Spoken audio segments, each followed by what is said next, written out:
Най-големият поздрав за Алекс и Натали. Поздрав от мама Поли и Боса! Хайде!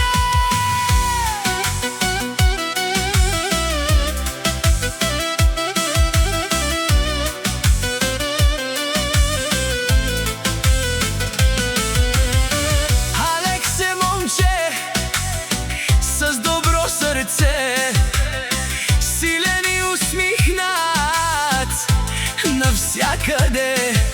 До него Натали, неговата сестра, две души свързани завинаги в света.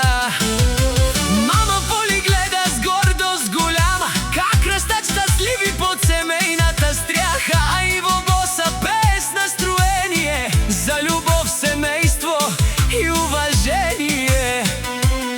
И нека музиката силно звучи, смехът ви винаги да се чува отстрани. През добри и трудни дни винаги бъдете сплотени души. Поздрав от мама Поли и Иво Боса за Алекс и Натали.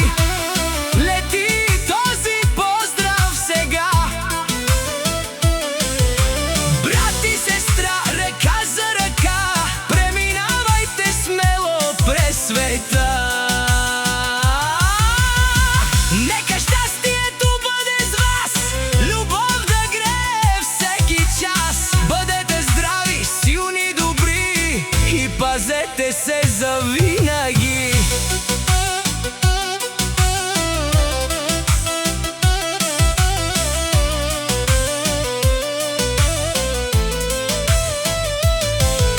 Понякога живота носи ветрове, понякога изпитва нашите сърце, но когато сте един до друг, всичко става по-леко изведнъж. Алекс да пази своята сестра, Натали да носи светлина, и след много години напред пак да бъдете заедно навред. Домът ви да е пълен с мечти, с музика и щастливи дни, с много смях и доброта, да ви води винаги любовта. Брат и сестра, това е сила, връзка истинска и красива. Каквото и да стане по света, семейството остава любовта. Поздрав от мама Поли и Иво Боса, този поздрав остава за вас в света. Алекс и Натали, бъдете благословени с красиви дни и мечти споделени. Където и да сте по света, пазете винаги добрите си сърца. И когато чуете тази песен в нощта, ще помните силата на